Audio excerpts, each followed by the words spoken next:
bienvenidos a la mesa 19, Emociones y Masculinidades. Para los que nos perdimos y nos encontramos, pues ya estamos aquí, ¿no? Le vamos a dar inicio a la primera presentación, que es la del doctor Juan Carlos Ramírez Rodríguez, del Departamento de Estudios Regionales de la Universidad de Guadalajara. Él va a presentar el trabajo de emociones entretejidas con el DES, empleo y las relaciones familiares vividas por hombres. Con 20 minutos. Sí. Bueno, buenas tardes, muchas gracias por el espacio y la organización del coloquio.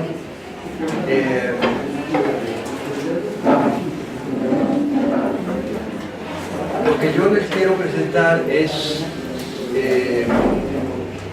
parte de un proyecto financiado por el CONACYT, y en el que lo que me interesa es observar y analizar las trayectorias de vida en el ámbito laboral y familiar y cómo estas están entretejidas con las emociones, los sentimientos, los afectos.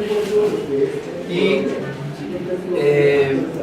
es una excusa, porque a mí lo que me interesa es entrar al asunto de las emociones, y no sabía cómo entrar, por dónde vagar, por dos ámbitos que son muy centrales en la vida de los hombres. Por una parte lo que es el trabajo y por otra parte lo que es la familia, ¿no? Entonces, las investigaciones que se han hecho en torno a las cuestiones laborales como elemento identitario de la configuración de la masculinidad resulta ser relevante porque implica que el sujeto es capaz de cumplir con todos los mandatos sociales que se le imponen a los hombres, ¿no? Es de ser cobrador, es ser autoridad, protector, etcétera, la autonomía, y que está también documentado cómo estos elementos están vinculados con emociones como la satisfacción, el bienestar. ¿Y qué es lo que sucede con los hombres que no trabajan? O los hombres que cursan con desempleo? Lo que se ha mostrado es que estos mandatos se ven cuestionados de una manera muy fuerte, ¿no? Y por otra parte hay una serie de emociones también entretejidas con el no trabajo, con el desempleo o con los empleos que son precarios también, en donde hay tristeza, ansiedad, incertidumbre, vergüenza, entre otras, ¿no? Y que dan lugar también a una serie de prácticas por parte de los hombres que están en esta condición de desempleo o de empleo precario, y que no es una sola respuesta. Eso es lo interesante, porque no hay una sola manera de enfrentar esta condición, sino individuos que se sienten que han perdido esta condición masculina o que se han visto disminuidos, erosionados en su condición masculina. Otros que se van a las tortillas y ya no vuelven, ¿no? Se van, desaparecen, y desaparecen no solamente en términos de huir, porque no se sienten que están cumpliendo, ¿no? Hay una autocensura muy fuerte, sino que también hay individuos que se suicidan, ¿no? Otros lo que hacen es aprovechar el espacio y decir, bueno, no trabajo, ahora sí me voy a relacionar con mi familia, con mis hijos. Entonces, es un espacio en el que dicen, bueno, pues yo he tomado vacaciones en 20 años, ¿ahora es cuándo? ¿No? Y entonces establecen un vínculo más cercano con sus hijos, y es la manera en cómo sacan provecho de esta condición de desempleo. Entonces hay diversidad de formas de enfrentar esta condición de no trabajo o de precariedad. ¿Qué sucede con las emociones? Bueno, a mí lo que me interesa es verlo, como se ha discutido aquí en estos días, como construcciones sociales, y algo en particular en lo que quiero poner atención en esta presentación es en el vocabulario emocional. O sea, se ha dicho que los hombres o expresan determinado tipo de emociones, otras no, que son medios analfabetos emocionales, o somos medios analfabetos emocionales. Entonces, lo que me interesa es ver, ¿realmente es así o no es así? ¿Qué tipo de emociones son las que expresan en estas trayectorias? Y por otra parte, ¿cómo disponen a la acción, a la práctica social? Entonces, lo que me interesa entonces es identificar las emociones que viven los hombres en una condición de empleo o desempleo en las relaciones familiares y laborales, e identificar el vocabulario en estas trayectorias, ¿no? He utilizado un acercamiento etnográfico y definí un perfil de estos hombres. Hombres unidos, con hijos y desempleados, y son hombres que tienen entre 20 y 49 años de edad. Es un trabajo en el que yo he determinado hacer varios momentos de entrevista, solamente una serie de entrevistas iniciales, un periodo de paréntesis y luego otra serie de entrevistas para ver qué es lo que sucede en el ínter. A través de entrevistas en profundidad y encuesta de tamizaje y una serie de estrategias para poder localizar a estos hombres y concertar estas entrevistas. Los hombres que acá les voy a presentar, por una parte, son 15 hombres que tienen, como les decía, entre 20 y 49 años de edad, que tienen fundamentalmente entre 1 y 2 hijos, hay quien llega a 5, han estado en condición de desempleo en el momento de hacer la entrevista o el encuentro con ellos, y o han estado en un periodo de desempleo reciente. La escolaridad que tienen es de secundaria hasta la licenciatura trunca, e incluso quien llega a tener alguna maestría. Bueno, y son hombres que son residentes de la zona metropolitana de Guadalajara. Contrario al sentido común y a lo que incluso se ha llegado a reportar, el vocabulario empleado por los hombres en este estudio es amplio. Se mencionan una gran cantidad de emociones, etiquetas referidas a aquello que vivencian y que relacionan con alguna situación particular en su trayectoria de vida, en particular con la vida familiar de origen y con la que han formado, así como en su vida laboral y el desempleo. Más de 150 etiquetas se pueden identificar o identificado como emociones que son referidas por los hombres. No es algo que yo estoy interpretando, es algo que refieren los hombres. El conjunto de emociones no es empleado de manera homogénea por el grupo de hombres entrevistados. Existe una gran dispersión en el uso de términos que aluden a las emociones. Muchas emociones son referidas solo una vez, por ejemplo, amargura, humillación, melancolía, etc. Eso quiere decir que alguno de los hombres entrevistados mencionó en algún momento de la entrevista tal o cual emoción y nadie más la refirió, incluso el mismo que así lo hizo. ¿Por qué llamar la atención sobre este aspecto si no es algo que entrañe repetición y podría decirse saturación, en este caso de alguna emoción particular? Porque considero que el vocabulario emocional está vinculado con el proceso de socialización que cada individuo tiene a lo largo de su vida, en particular con su familia de origen y en otros espacios. Eso quiere decir, a manera de hipótesis, que la manera de identificar emociones y nombrarlas, asignarles una etiqueta, es algo que se aprende en algún momento de su vida. Ahora bien, el hecho de vivir en familia y tener experiencia laboral y de desempleo les homogeniza en ciertas experiencias emocionales, pero en otras conserva también aspectos divergentes, más que homogeneizarlos como grupo, evidencia una diversidad. Por otro lado, tenemos aquellas emociones que son referidas con mayor frecuencia. Algunas de ellas es algo que no llega a nombrarse como una emoción como tal. Se recurre a una narración para dar a entender lo que le ocurre o le ocurrió en alguna circunstancia y que involucra una suerte de emoción, como lo plantea Linda Woods, en que la narración es en sí misma la emoción. Y algo que me llamó la atención es que el asunto de la narración lo pude identificar en 250 veces. El asunto de las metáforas, 89, el malestar, 66, el gusto, 63. Bueno, son emociones que no están definidas con precisión, ¿no? Entonces se recurren a otros elementos para hablar de ello, de lo que le ocurre. Roberto comenta sobre las dificultades que ha tenido con algunas empresas porque no cumplen con la prestación de ley. En el siguiente fragmento narrativo se expresa a manera de reclamo en una situación de urgencia médica con su hija. Y fue al seguro, y con la canallada que todavía no estaba ni dado de alta en el seguro y ya tenía 3 meses trabajando, y mi hija ahí toda golpeada de un pómulo, ¿con qué sentiría uno ahí en ese caso de reacciones? ¿Dónde están mis garantías si mi hija se está muriendo y sin seguro? Omar muestra su inconformidad por no recibir su salario. Mi suegro, en vez de pagarme a mí, se lo daba a mi señora. Y dice, no es que yo le voy a dar tu dinero a Bebe, a ti no.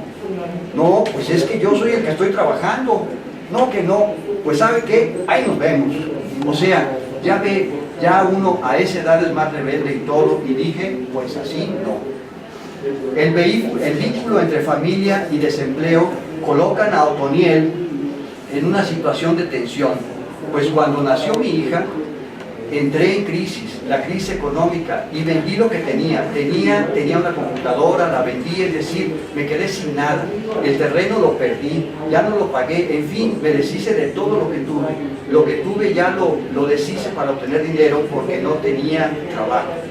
En ninguna de las narraciones hay un señalamiento a emoción específica, no obstante, el contenido expresa un componente emocional. Esto es muy relevante porque la frecuencia con que se presentan estas narraciones es muy alta. Las emociones son enmascaradas en las narrativas, no en el tono de la voz, en la expresión, en el énfasis puesto en el momento en que son traídas a la conversación durante la entrevista. Otra manera de expresar las emociones es mediante el uso de metáforas. Brandon refiere un periodo de distanciamiento con su pareja que está embarazada y que ha generado una situación de conflicto, de tensión, que lo lleva a sentir pasos en la azotea. Sí, pues ya después de eso, pues ya sentía pasos en la azotea, ya no sabía ni qué hacer y casi pues después de esa plática ya pues no la buscaba mucho ni nada. Ignacio alude a la tensión que vive antes de la separación de su pareja, pues le pegó muy fuerte, y la manera en que repercute en el tipo de empleos que logra tener. Duré 5 años con ella, entonces me pegó muy fuerte. Esa fue uno de los motivos por los cuales yo agarraba un trabajo y se me hacía muy poco, ¿no? O veía algo y decía, no, eso no. Cristóbal vive en un constante conflicto con los empleos. Me siento como a un perrito, guarda, allí en tu cochera te va a estar molestando porque él quiere salirse. Así yo sentía de los trabajos. Yo, cada vez que salía de un trabajo, que me corrían o que yo hacía que me corrieran, o que también mis habilidades y mis aptitudes no eran también para desarrollar ese trabajo, trueno los dedos, que te vaya bien, que te vaya bien. Sentirse atrapado, enclaustrado como un perrito en tu cochera, porque el empleo no llena sus expectativas y genera molestia por la situación que vive. Pegar fuerte, sentir pasos en la azotea o como un perrito en una cochera son formas de referir emociones que adquieren sentido en función del contexto narrativo. En sí mismo, pasos en la azotea podría relacionarse con miedo, angustia, confusión, etc., pero no llega a definirse con un término particular. Al igual que el me pegó muy fuerte, o un perrito, guárdalo en tu cochera, adquiere cabal sentido en función del acontecimiento narrado. ¿Qué indica el uso de metáforas? Al hecho de recurrir de forma alegórica para transmitir aquello que no tiene un nombre específico. ¿Es eso transmitir una idea que no se puede resumir en un término, en una palabra? ¿Es una forma de enfatizar aquello que ocurre? Es parte del analfabetismo emocional que se atribuye a los hombres y que por tanto tienen que buscar formas de decir algo que vivencia pero que no tiene un nombre. Los malestares de los hombres también son frecuentes. El malestar es una suerte de incomodidad, de desasosiego, como lo menciona Gustavo, que lleva más de 1 año sin empleo, al referir la situación que vive con su pareja sobre los ingresos que aportan las mujeres para la manutención de la casa, y dice, a mi parecer, pues no es nada malo.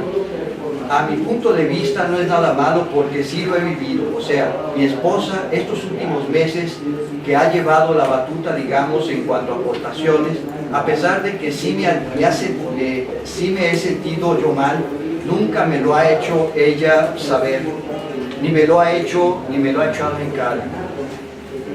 Si bien por una parte la aportación de su pareja ha sido decisiva durante los últimos meses porque el finiquito y los ahorros que tenía Gustavo han disminuido sensiblemente, y no considera que esto sea negativo al constituirse ella en la principal proveedora, sí le afecta al grado de sentirse mal, y que es algo que le puede reprochar su pareja aunque no lo haya hecho. Evidencia una manera de autocensura a no cumplir con el mandato de ser un hombre que trabaja por una parte y que provee como consecuencia del mismo. Lo mismo le ocurre a Otoniel al referirse al aporte que hace su pareja para la manutención, al pensar que la mujer es la que va a tomar nuestro papel, pues me hace sentir mal. En ocasiones el malestar va acompañado de ciertas etiquetas referidas a emociones, como sucede con Cristóbal, al comentar situaciones de búsqueda de empleo. ¿Cómo me siento buscando empleo? Nadie me había hecho esa pregunta. Excelente. Yo me siento buscando empleo, la verdad, disgustado. Yo buscando empleo me siento mal. Buscando empleo me siento inconforme. Así me siento. El malestar se asocia a disgusto, a inconformidad. En este caso, Cristóbal tiene la habilidad para identificar emociones y precisar a qué se refiere con sentirse mal, porque el malestar puede dispararse en muchas direcciones, tener muchos sentidos y significados. Los malestares de los hombres es algo sobre lo que hay que ahondar. Gusto y bienestar. Al igual que el malestar, los rubros que agrupé en gusto y bienestar son referencias que aparecen en las narrativas de los hombres y que no tienen una etiqueta específica que anulan a una emoción. Sentirse bien, sentir bonito, me gusta, son empleados por los hombres con relativa frecuencia. Esto da lugar a que existen dificultades para poder identificar con precisión aquello que se vivencia pero que no se reflexiona. No hay un espacio en el que se pueda hablar de ello y encontrar un concepto que dé cuenta de aquello que se experimenta.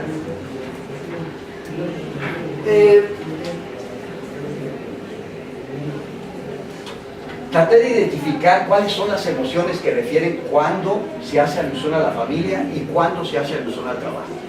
Las primeras, que no se ven ahí, son muy similares, pero después, por ejemplo, la tristeza. La tristeza no está asociada, al menos aquí, con el trabajo.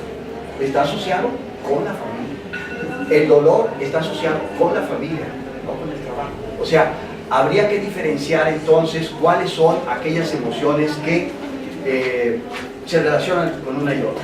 Bueno, ya voy a terminar. Sí. Dice,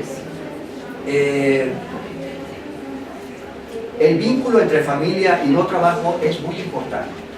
Las relaciones que se establecen entrelazan las emociones y se modulan, exacerbándose o atenuándose. Cristóbal, en una situación de quiebra de un negocio familiar que había emprendido, narra la situación que vivió.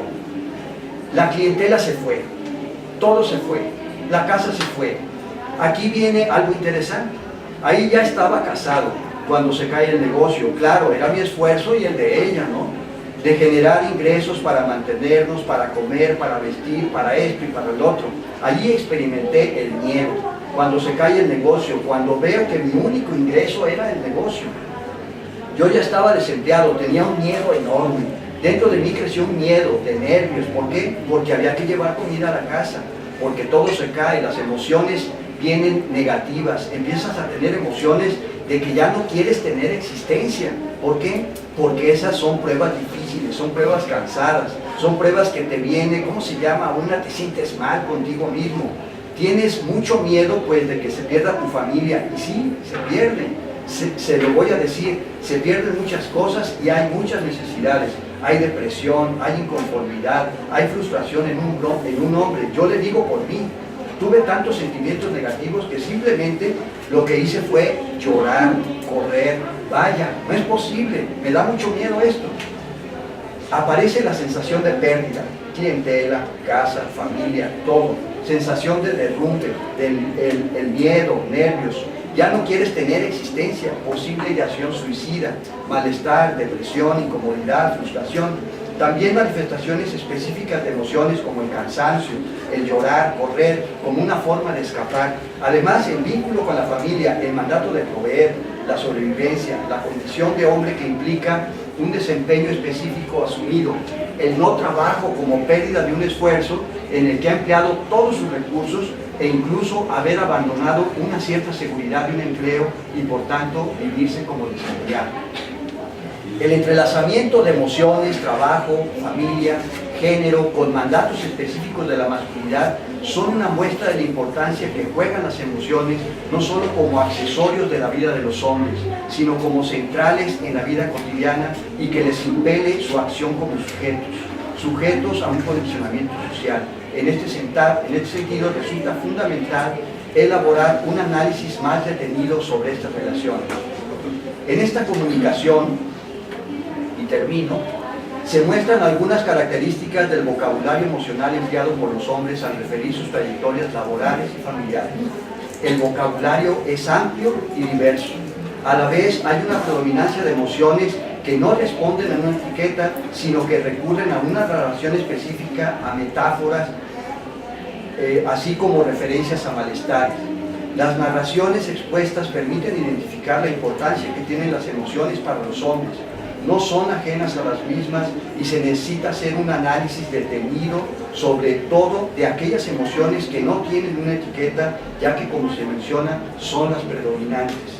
Tanto el ámbito familiar como laboral resultan ser ámbitos privilegiados para la identificación del vocabulario emocional, a la vez que revisten particularidades, esto es, las emociones vivenciadas, identificadas y expresadas por los hombres tienen cierto matiz de asociación con los ámbitos referidos. Por ejemplo, la alegría no parecería ser una emoción que esté en el entorno o como parte de la trayectoria laboral, pero sí en la trayectoria y el ámbito familiar.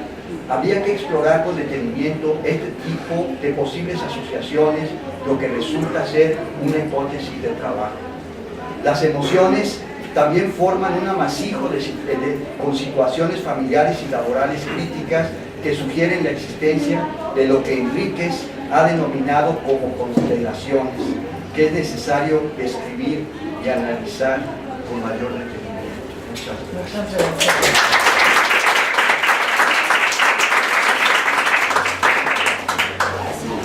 Bueno, tenemos la sesión de preguntas al final del curso, entonces para que no se vayan como cortando las presentaciones. Bueno, nuestra siguiente ponente es la maestra Angélica Lorena García Rivera del Colegio de México y va a presentar las emociones, sentimientos y necesidades desde el 0 en la Ciudad de México. Pues 20 minutos. Muchas gracias. Les agradezco a todos por estar aquí, agradezco la oportunidad también de presentar mi trabajo en este congreso, en este coloquio, que la verdad es que para mí es algo muy gratificante escuchar, ver otras voces que es en lo que yo trabajo, digamos. Mi tema está, pues, puedo decir fuertemente unido a lo que Juan Carlos nos explicaba, en cuanto a esas normas sociales de las emociones que manifiestan los hombres. Déjenme acostumbrar a esto. El objetivo de este trabajo es analizar desde las subjetividades de los hombres si el acatar las normas sociales en cuanto a cómo ser hombre tiene alguna implicación en el proceso emocional. Un poquito más adelante les voy a explicar el componente que yo he sacado de diversas teorías en cuanto al proceso emocional. No solo me baso en emociones, sino en un componente más amplio. Ahora bien, lo que yo he estado estudiando es que la masculinidad está enmarcada por el modelo predominante, que establece el comportamiento socialmente aceptado para los hombres, cimentado en ideas y creencias socialmente diferentes. confundidas en el manejo y control de las emociones, lo que significa cumplir con roles y estereotipos. En muchos casos, este modelo puede influir para que los hombres callen sus necesidades y sus vulnerabilidades.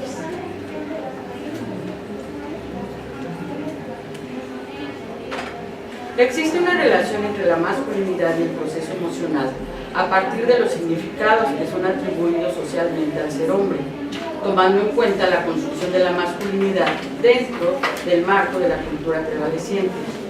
Los hombres se construyen como sujetos de género, no solo desde que nacen, sino que es un proceso que se sigue a lo largo de su vida. En muchas ocasiones, los cuidadores primarios, llámense padre o madre, sancionan o premian actitudes y comportamientos que a la larga moldean la propia subjetividad, y que esto hace que este modelaje logre que el sujeto quede inserto en la cultura determinada. En muchas ocasiones, y de acuerdo a lo que aprendieron desde niños, hay hombres que se comportan con pautas crónicas de conducta, y de acuerdo a estas enseñanzas es que el sujeto aprende lo que debe expresar o no en cuanto a sus necesidades emocionales y demostrar que se acatan las normas sociales. Así, vivir la masculinidad puede verse como un blindaje, el cual puede tener una doble función: por un lado proteger y por otro lado contener. En este sentido es que se aborda el tema de las emociones en esta investigación. Hay emociones que son naturalmente aceptadas como parte de lo masculino y de las cuales se ha hablado mucho, por ejemplo el enojo, la agresión, pero en cambio hay otras que son vistas como negativas. Las emociones en torno a la masculinidad están relacionadas con el estatus y el poder y tienen relación tanto con lo social como con lo individual. Sabemos que el poder está ligado al control y que a lo largo de generaciones el hombre ha sido el guardián de estos mandatos culturales. Sin embargo, para ser un digno representante de la masculinidad es necesario demostrar que al primero que se controla es a sí mismo. Controlar la naturaleza es primordial para no perder el estatus. Ahora les voy a hablar brevemente de los antecedentes académicos. Los antecedentes académicos sobre este tema nos explican que los cambios sociales del siglo XX modificaron los referentes de la masculinidad y en la actualidad estos referentes no son claros y esto puede causar confusión a los hombres. Por otra parte, autores como Figueroa y Minello, y me detengo un segundito para dedicar este trabajo a Nelson Minello, que recientemente falleció y que fue uno de los precursores en el tema de la masculinidad en México. Ahora bien, Figueroa y Minello explican que los modelos con los que se estudia la masculinidad no tienen una base teórica propia, más bien están basados en los enfoques de género dirigidos especialmente hacia las mujeres. Existe poca literatura sobre trabajos empíricos enfocados a las emociones y las masculinidades. Recientemente están apareciendo más trabajos, afortunadamente. Tenemos trabajos, por ejemplo, de Mora, de Fernández, de Minello, en donde se abordan temas sobre las emociones que culturalmente son señaladas para los hombres. Yo cito a Seidler cuando dice que existe la necesidad de introducir una nueva metodología a las investigaciones en donde se hable de los aspectos emocionales de los hombres en su masculinidad. Seidler nos explica que el conocimiento académico sobre las emociones en las masculinidades está enmarcado por un miedo a lo íntimo, a lo personal. Y dentro del marco de la masculinidad hegemónica se le ha dado un lugar especial a la razón, ya que desde las instituciones se inculca a reprimir el sentir y en cambio atender la objetividad, la razón. Amherst nos dice, la emoción ha sido considerada inferior a las facultades del pensamiento y la razón. Brevemente les voy a explicar el marco teórico de esta investigación. Se basa en corrientes de pensamiento, entre las cuales encontramos el construccionismo, el interaccionismo simbólico, la sociología de las emociones, y tomo desde la psicología la perspectiva de la terapia Gestalt, que tiene como puntos focales la teoría de campo y el proceso emocional. Ninguna realidad estaría completa si vemos al individuo aislado, sino que se necesita estudiar desde la forma en que construye sus experiencias, es decir, desde la interacción con los otros. Y en esos otros están relacionadas generaciones ancestrales que han dado a la cultura el significado que conocemos. Las masculinidades desde la parte subjetiva tienen relación con la voluntad, con las necesidades, las preferencias, los deseos, las opiniones y otras manifestaciones del ser. Aquí es en donde les explico esos componentes del proceso emocional que menciona Muñoz. Ella nos dice que el proceso emocional es una tendencia innata para responder a las experiencias.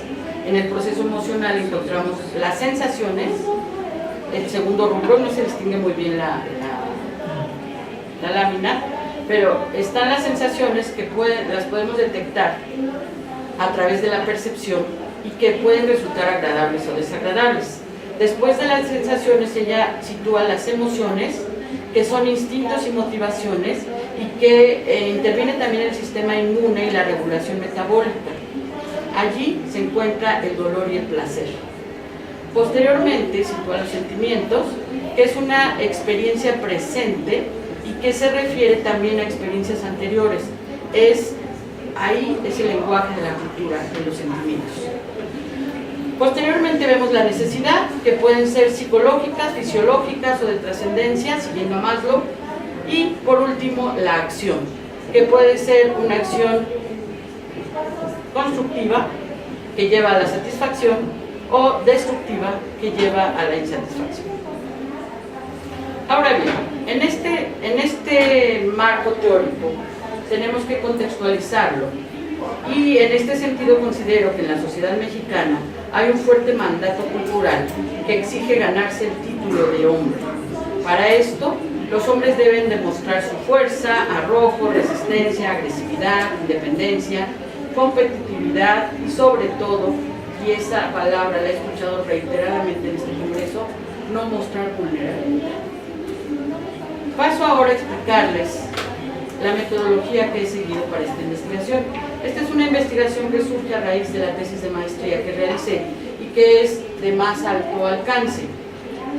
Sin embargo, decido tomar una muestra de 5 hombres que representan cada década de vida, es decir, rangos entre 20 y 30, un hombre, 30 y 40, 40 y 50, 50 y 60 y de 60 a 70 años. Esta selección busca analizar si existe una relación entre los significados de la masculinidad y la edad del individuo. Ahora bien, esta población tiene una característica en particular.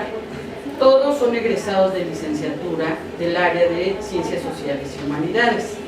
Y además su participación es voluntaria, su clase social es media y bueno, la técnica de recolección de datos fue una entrevista a profundidad semiestructurada en la que se buscó que hubiera un clima de apertura para que el entrevistado pudiera aportar datos, pensamientos, recuerdos y reflexiones con base en su experiencia e historia de vida. La población escogida habita en la Ciudad de México, que ocupa el segundo lugar más poblado a nivel nacional y es una de las ciudades más desarrolladas de la República Mexicana. Su población masculina en 2015 fueron 4.231.650 hombres, lo que representa el 47.4% de la población total. El índice de masculinidad está disminuyendo, presentando en 2015 el porcentaje más bajo del periodo 2010 a 2015. Esto significa que en relación al crecimiento de la población, la proporción entre hombres y mujeres en la actualidad es menor que en años anteriores. Voy a explicar ahora el instrumento que utilicé. Se trató de 54 preguntas relacionadas al ser y actuar como hombre, y dentro de las categorías teóricas utilicé las emociones, los sentimientos, las necesidades afectivas, roles, exposición, expresión, valores, cuerpo y familiaridad. Voy a tener que ser breve en cuanto a la discusión teórico-metodológica, pero les puedo decir que lo que nos dice es que en el contexto del México actual, la masculinidad tiene una fuerte carga emocional en cuanto a la forma en que los hombres deben responder a los diferentes contextos en los que viven. Sigo a los autores Berger y Luckmann cuando nos dicen que el sujeto se inserta en el orden social y que se construye este orden social mediante significados, en donde la vida cotidiana está cimentada por objetos anteriores a la existencia de las personas. Tiene un orden, tiene dirección y estabilidad. El ser humano es un organismo que tiene interrelación con el medio ambiente, que abarca lo natural, el orden social y cultural.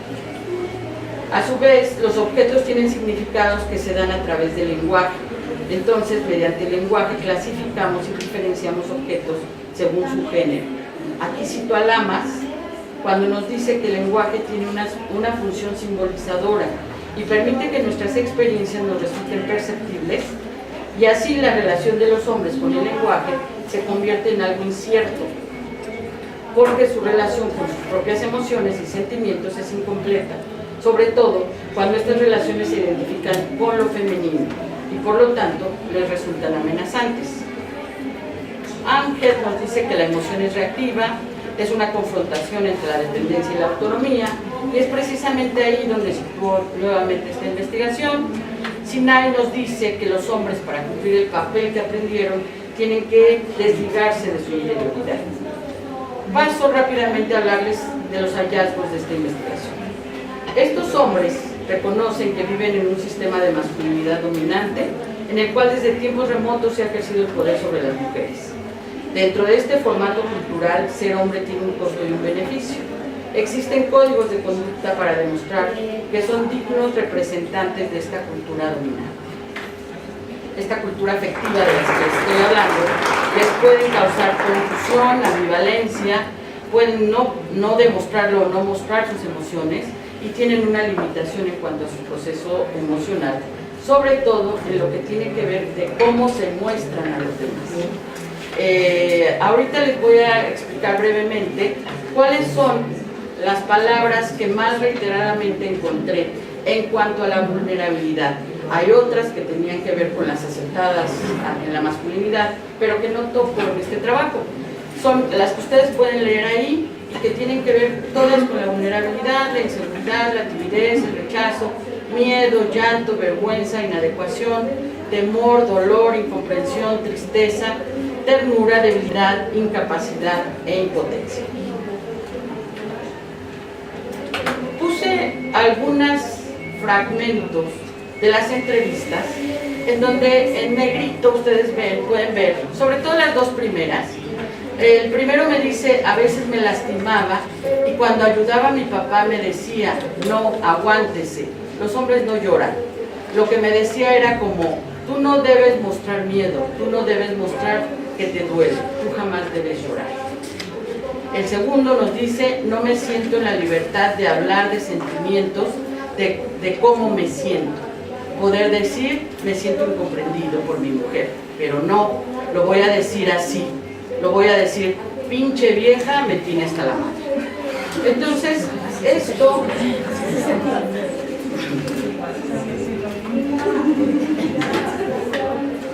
Dentro de estos hallazgos, encontré que la variable de la edad es fundamental en lo que se conoce una transición en la masculinidad.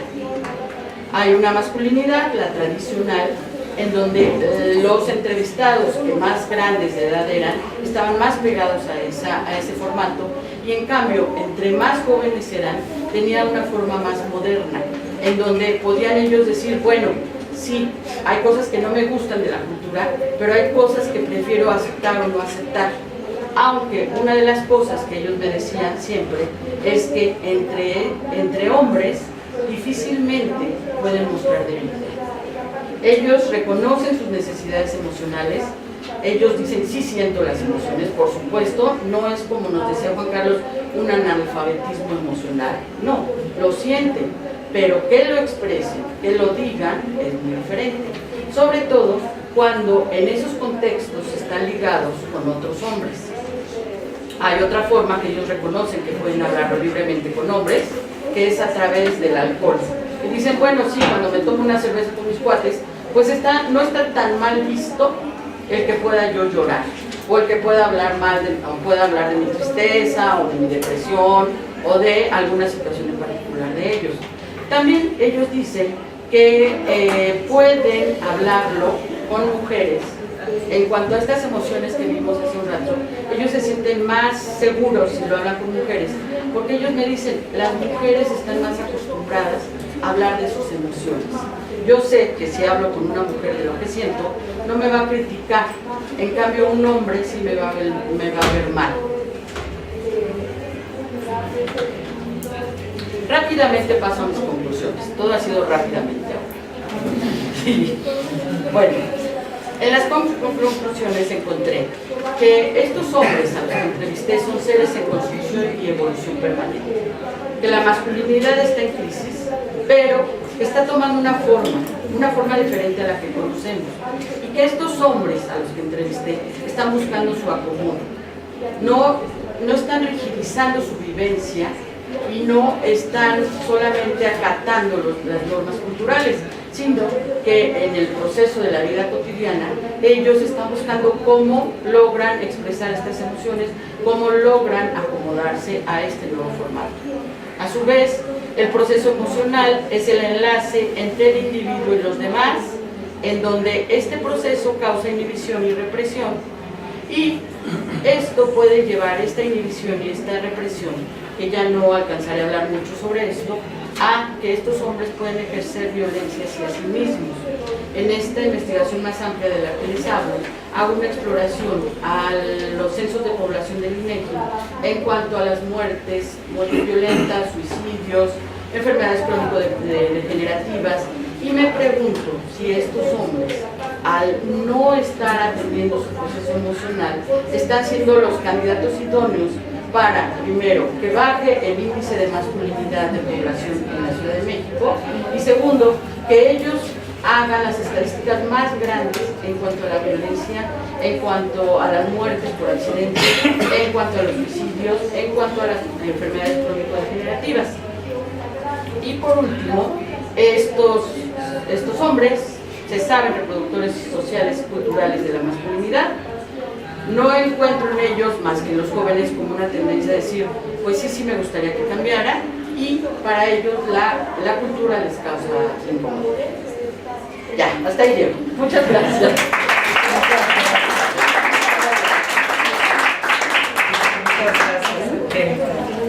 Bueno, pues daríamos paso al doctor Carlos Eduardo Martínez. Muy bien. Él viene del Centro de Estudios e Investigaciones en Comportamiento de la Universidad de Guadalajara y va a presentar masculinidad, feminidad y uso del lenguaje con comunicaciones afectivas en jóvenes. Muy bien, bueno. Buenas tardes. Gracias. Antes de comenzar, me gustaría simplemente aclarar que yo vengo desde otra perspectiva, más bien desde lo psicológico, y creo que es importante entablar puentes de comunicación, escuchar. He estado en la mayoría de las oportunidades que he podido, y creo que hay muchas cosas que podemos dialogar, ¿no? Desde lo social, lo psicológico y demás. Y para comenzar, pues vamos a empezar de una vez porque tenemos poco tiempo, 20 minutos. Muy bien. La expresión emocional ha sido descrita como un importante predictor de balance psicológico que puede alcanzar a un ser humano. Por ejemplo, Wellman habla de que la expresión emocional predice el curso de la esquizofrenia. Otros autores como Cannon y Overall afirman que cuando las personas suprimen sus emociones experimentan mayores estados de ánimo depresivos, más fatiga y menor autoestima. Reynoso y Erazo hablan de que la depresión y la ansiedad han sido correlacionadas con conductas de riesgo para la salud, lo que decía Angélica, en el sentido, por ejemplo, de suicidios, de conductas sexuales de riesgo y de trastornos alimenticios, ¿no? Ahí hay muchas más cosas de las cuales no me gustaría meterme. Me voy a enfocar a 3 elementos que son los que circunscriben, me allanaron el camino con esta parte de las cuestiones de género. Los estudios con perspectiva de género sostienen que la expresión emocional es uno de los aspectos en donde se acentúan algunas de las diferencias de género, ¿no?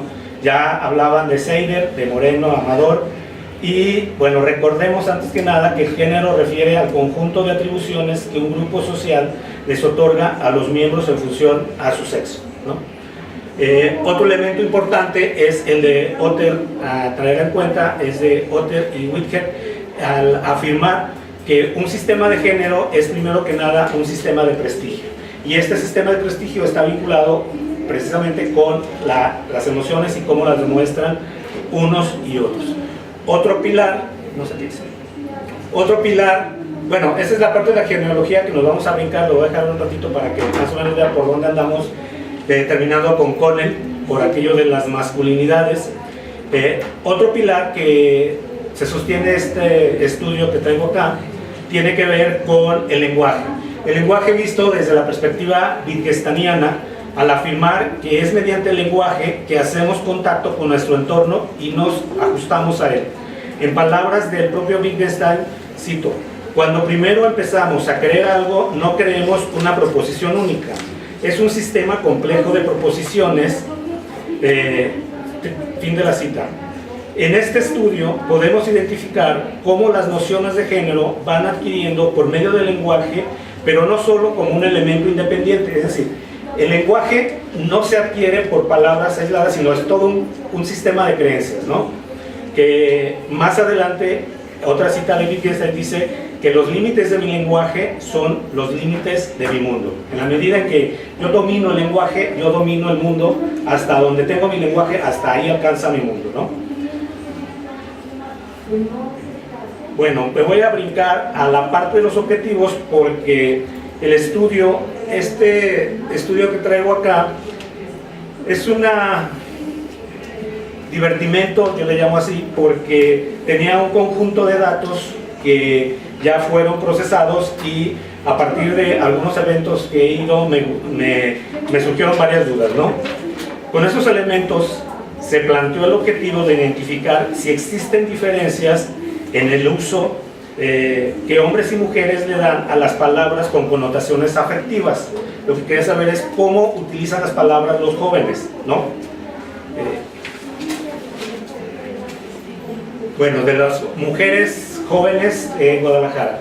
La parte metodológica tiene que ver, es un estudio retrospectivo utilizando un método mixto de análisis cuantitativo y cualitativo con análisis del discurso. El corpus de la información vienen de entrevistas con jóvenes y adolescentes del 2017 al 2012. El total de entrevistas fueron 325 entrevistas en donde se contemplan 156 hombres y 169 mujeres, ¿no?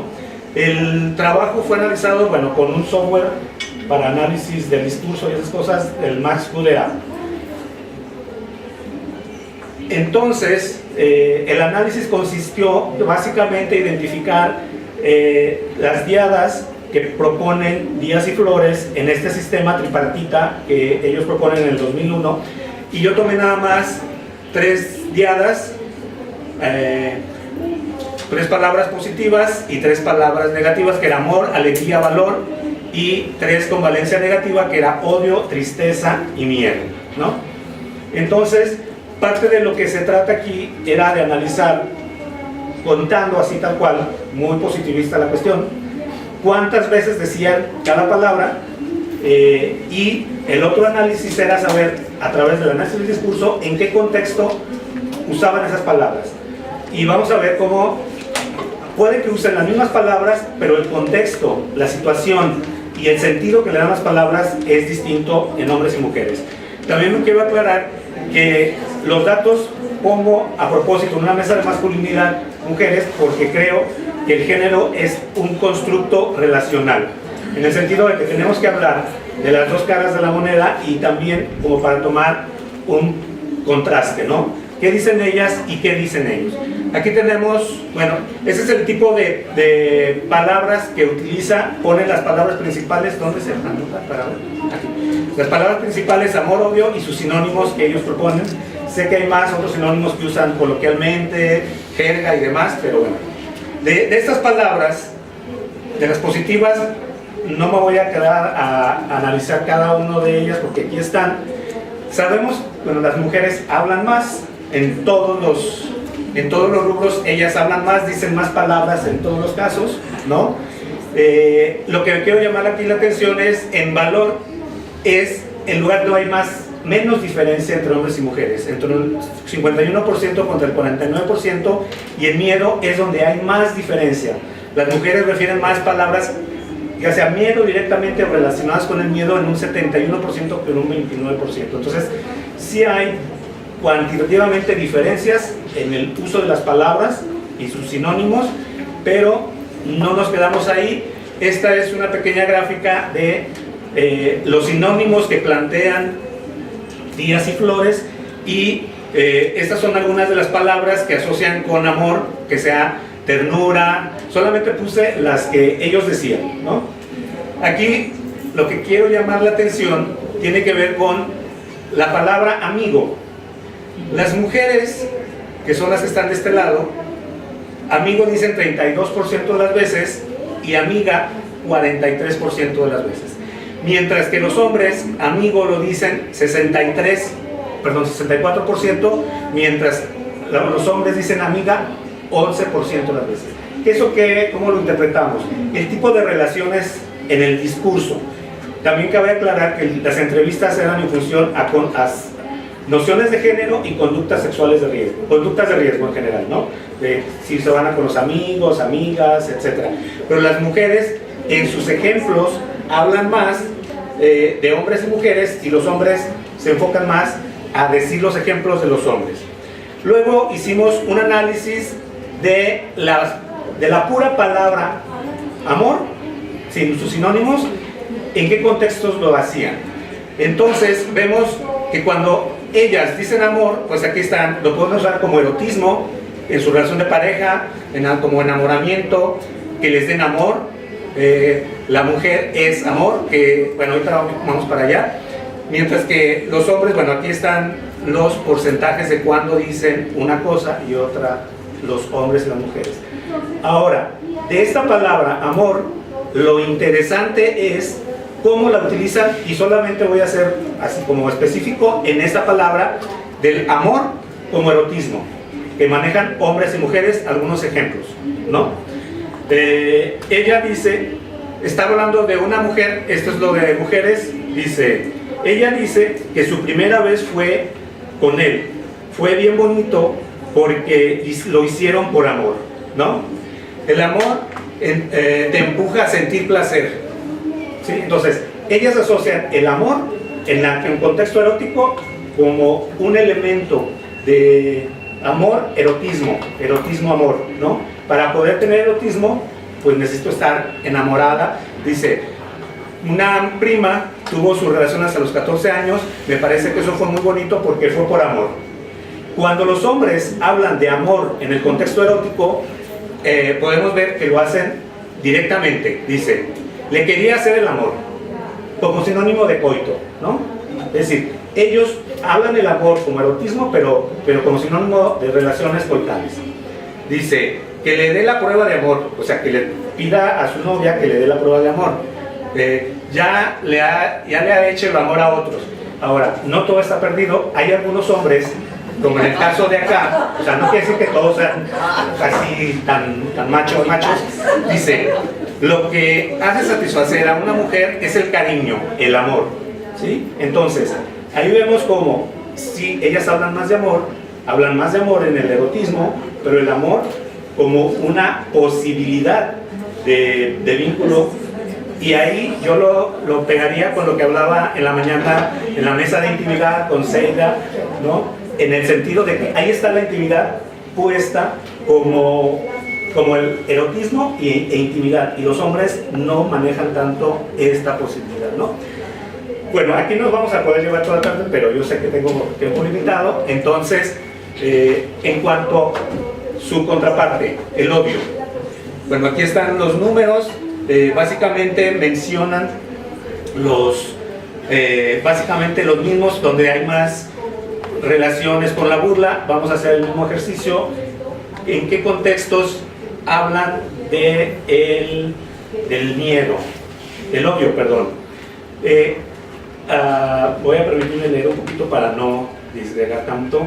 Dice, identificar el contexto en el que se menciona la palabra odio, por ejemplo, entre hombres y mujeres. Un elemento es que ellas se refieren más a cosas concretas. Odio tomar cerveza, o odiaba tomar cerveza, odio a mi abuela, que es una perra maldita o algo así, dijo una de ellas. Por ahí dice, mi abuela era una perra no sé qué. Mientras que cuando, ese es en un contexto. En otro contexto, los hombres hablan del odio, mencionan el odio como algo que podría obtener, además, si no fueran como son, ¿no? Aquí vemos, por ejemplo, ¿qué pasaría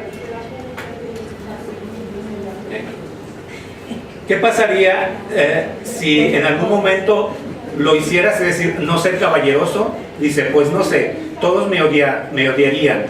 Dice, la gente te odia. Si no eres serio, respetuoso como hombre, la gente te odia. Es decir, el odio lo manejan como que ellos tienen que hacer algo para que no los odien, ¿no? En ese sentido, es una diferencia también de odio y amor y odio. La otra diada tiene que ver con alegría y tristeza.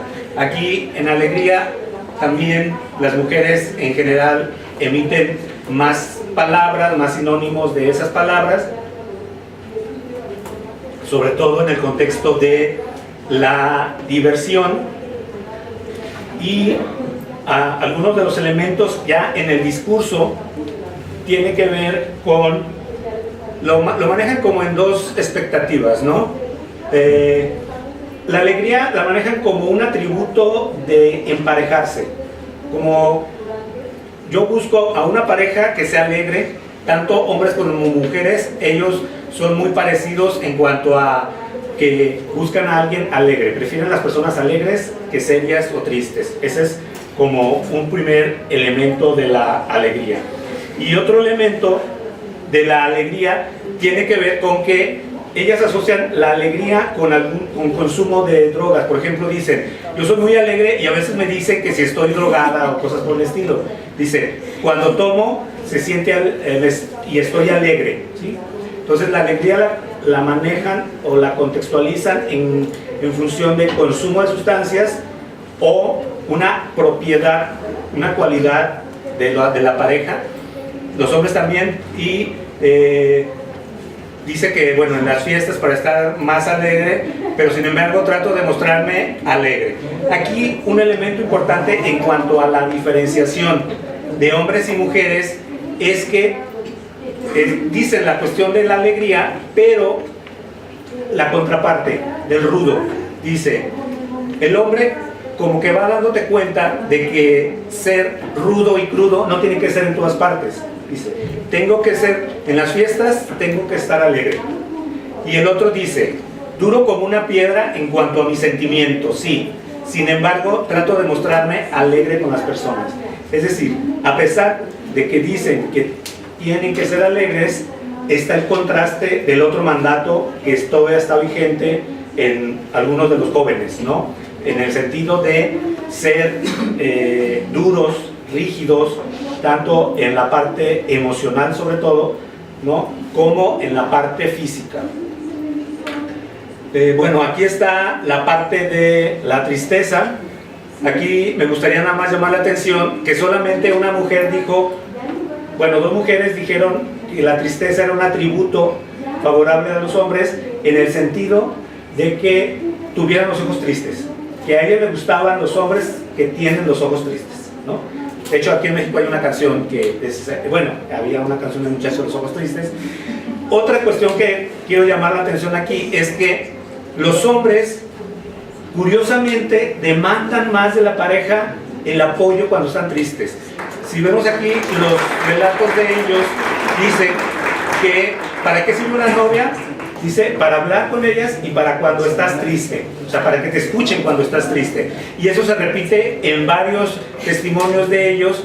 Es decir, curiosamente, sí se saben que necesitan, pero el rango de la expresión emocional, además de lo que bien decía, que además del alcohol, entre hombres se vale, pero también con la pareja, ¿sí? O sea, para eso sirve la novia, y las mujeres no demandan tanto eso, solamente una de ellas decía que que esté alegre cuando yo estoy alegre y que esté triste cuando yo estoy triste, ¿no? Como tener ahí esa metáfora de la media naranja. Bueno, en cuanto a... vamos avanzando. En cuanto a valor, bueno, también estos números son la cantidad de palabras que dicen el tener valor.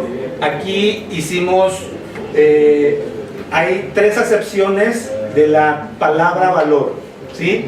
Una que tiene que ver como valor, como sinónimo de valentía, de arrojo.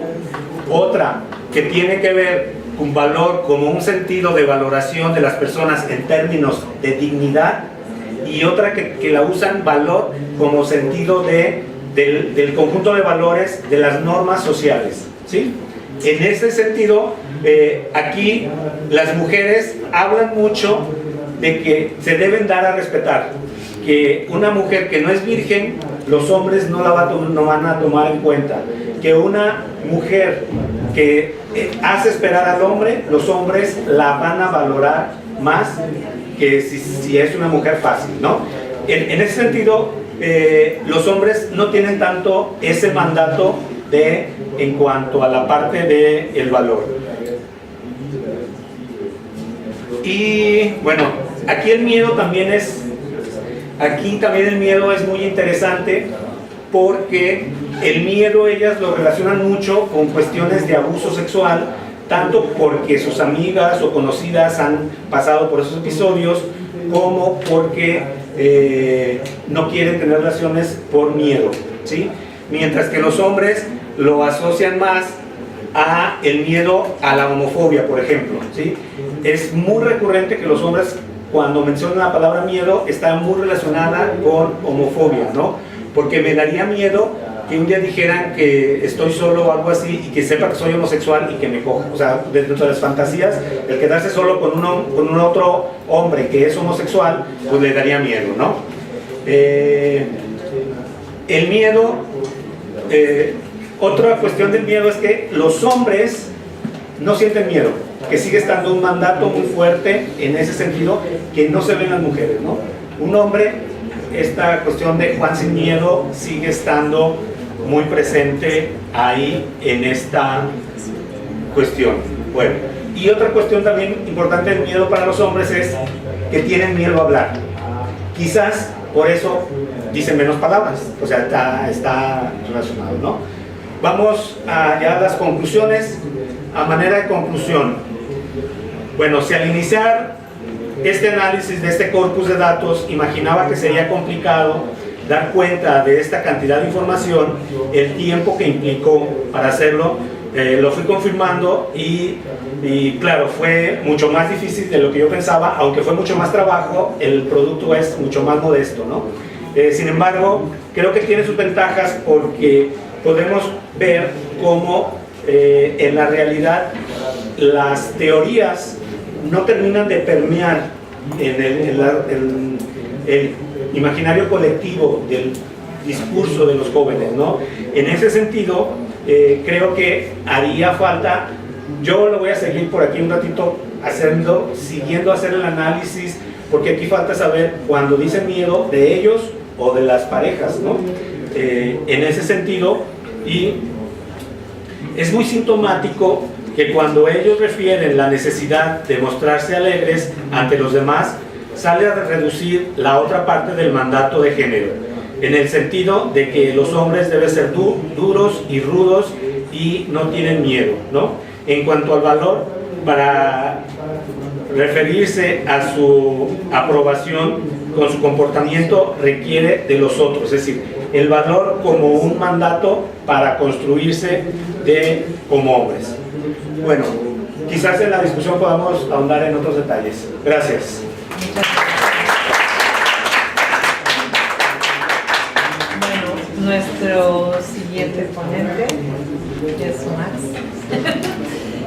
Y él viene, ¿dónde está? El maestro Maximiliano Morentes viene de la Universidad de Buenos Aires y va a presentar el consumo de la realidad amorosa gay. Muchas gracias. Bueno, muchas gracias a todas y a todos por estar aquí. Espero que no nos dormamos con la luz así apagada. Y voy a leer Media luz. a media luz. Y voy a leer un poco la presentación para no perder. Bueno, actualmente estoy realizando el doctorado en Ciencias Sociales en la Universidad de Buenos Aires y el trabajo que presento forma parte de la investigación que estoy llevando a cabo sobre amor en varones gays. Quisiera comenzar la presentación con una breve anécdota. Cuando charlé con Diego, uno de los entrevistados, me contó un momento romántico que había vivido con su por entonces novio. Estaban una noche cualquiera, cenando un bife de chorizo de 300 gramos, un corte de carne muy popular en Argentina, y la verdad que es uno muy rico, cuando les bastó una mirada para darse cuenta de que no se lo iban a terminar. Desde ese instante, los dos se volvieron vegetarianos. La ponencia intenta hacer justicia a esos 300 gramos de carne que a priori no tienen nada de romántico. El objetivo de esta ponencia, que titulé El consumo de la realidad amorosa gay, pensando al amor en situación, consiste en proponer un modelo de análisis del amor en su puesta en acto, a partir de experiencias concretas. Es decir, un análisis del amor que se preocupe por lo que la gente de carne y hueso siente, más que cómo los regímenes afectivos se deberían desprender de muy abstractas teorías. 3 ejes guían la presentación: el distanciamiento de la utopía romántica, la necesidad de historizar los vínculos y las magnitudes en las que se mide el amor. Pero antes de adentrarnos en ese recorrido, son necesarias algunas aclaraciones. Esta ponencia se desprende de un incipiente trabajo de campo que realicé allá por 2015, cuando recién comenzaba con la beca doctoral con la que actualmente sigo. En ese momento entrevisté a 9 jóvenes gays de entre 18 y 33 años, la mayoría de clase media, que vivían en la capital del país y su zona conurbana. Ese primer acercamiento al campo lo hice entre mayo y agosto de 2015. Como alguien que recién comienza a investigar un tema, no tenía del todo claro qué era exactamente lo que quería preguntar. Por lo que para armar la guía de preguntas me basé en el cuestionario que se encuentra en el anexo del libro de Eva y Luz, El consumo de la utopía romántica, que por ese momento estaba leyendo y no dejaba de fascinar. Como bien se podrán imaginar, este trabajo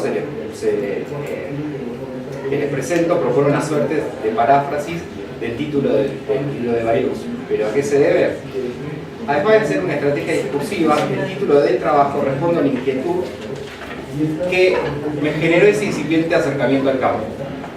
Cuando les preguntaba por cómo debía ser una cena romántica, estos valores me daban respuestas tan dispares y exóticas como los 300 gramos de bife de chorizo que no dejaban de incomodarme. No siempre tomarse tiempos en el amor es malo. Algo así nos pasó con las entrevistas. En el lapso de esos más de 2 años que duró esa especie de separación, terminé mi tesis de maestría y me cayeron algunas fichas. Como por ejemplo, que en el trabajo de Luz había una gran influencia de la escuela de Frankfurt que, a modo de simplificación, piensa que las personas somos autómatas que reproducimos acríticamente lo que nos venden los medios.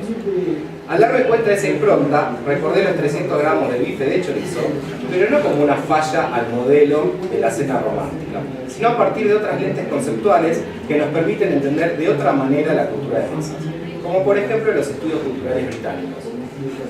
Desde estas posiciones se considera central analizar las experiencias de las personas para ver, por ejemplo, qué hacen realmente con aquello que le venden los medios de comunicación.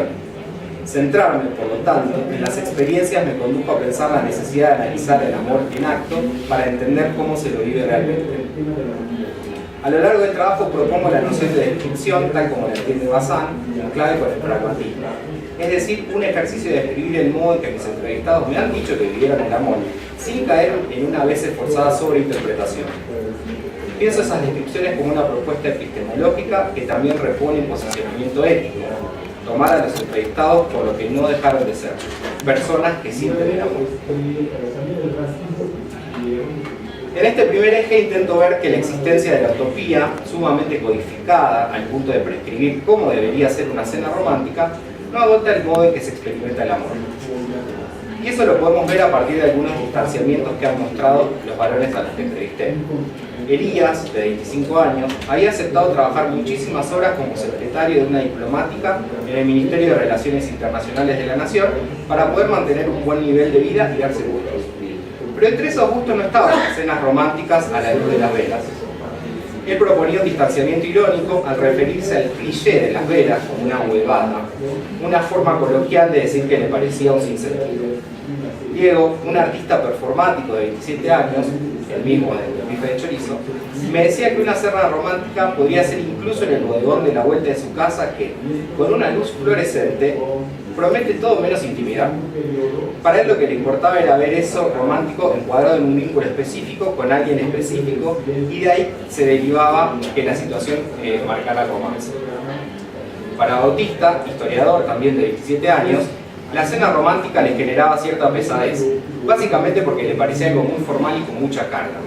Claro, el peso de ese escenario no era sino causa de la gran hiperritualización que traía aparejada una cena romántica. Lo que en todo caso me estaban marcando los tres, de distinto modo, era que preguntar por cómo sería una cena ideal los obligaba a hipotetizar y proponer de manera abstracta algo que no tenía tanto sentido. Por un lado, por el hecho de, como decía Diego, depende mucho de la situación. Y por el otro, porque esa situación sería con una persona de carne y hueso, persona que, por estar los tres solteros, permanecía tan en abstracto como aquella supuesta cena. Para Francisco, por ejemplo, eso no era un obstáculo, pues lo romántico era tal o cual cosa con Lucas, su novio, con quien tenían una historia. Pasemos entonces al segundo eje. Ver el amor en acto implica enmarcarlo en historias concretas, historias de las cuales los entrevistados tienen ejemplos suficientes para contar cuando se les pregunta por momentos románticos. Para ver el amor en sus historias, ver el amor en sus historias conlleva la responsabilidad de atender las especificidades de las propias historias de vida de los varones inscritas en condiciones materiales de existencia. Este ejercicio vuelve a conectar al amor no solo con el plano de las representaciones sobre él, sino también con el plano de la vida concreta y cómo este se cruza con otras dimensiones menos romantizadas de la vida de las personas, como puede ser el trabajo. Por lo tanto, lo que nos permite ver lo romántico es la condensación de aspectos centrales de estas historias de amor que trascienden lo ritualizado y lo precodificado. La visita a la Fuente de las Cibeles, en Madrid, fue un momento romántico de la historia de Matías, becario de investigación, próximo a doctorarse en arte, y Mati, un contador apasionado de la filosofía y con un pasar económico bastante bueno. Cuando Matías me lo contaba, se le llenaban los ojos de lágrimas. Estar parado frente a esa fuente, además de recordarle una canción de Joaquín Sabina que Mati le había hecho escuchar, condensaba otros sentidos. Uno era estar de novios, es decir, estar con alguien que trascendiera el título de amante con el que nombraba sus vínculos. Pero además le recordaba que su amor era correspondido, y también que su novio fuera aceptado por su madre, quien hasta ese momento se había negado a hablar con Matías de sus parejas. El primer beso en una plaza porteña, una noche de verano, es un recuerdo romántico mucho menos lujoso que el viaje a Europa de Matías. Pero no por eso deja de ser romántico para la historia de Lisandro, un bailarín de 23 años que trabajaba en una cadena de café con el héroe, su primer novio, que en ese momento estaba por comenzar a estudiar para ser oficial de la Marina Mercante. Ese beso contenía un interés mutuo que llevaba unas semanas cuando ambos se cruzaron.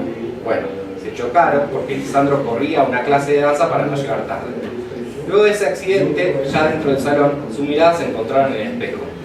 Y después de un tiempo se agregaron a Facebook y se hablaron por celular.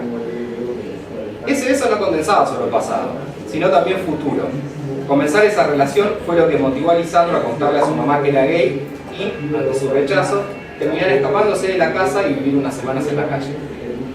Facu, un estudiante de ciencia política de 19 años, hizo la típica cosa romántica con Gastón, unos años mayor, escribir en un árbol sus nombres dentro del corazón.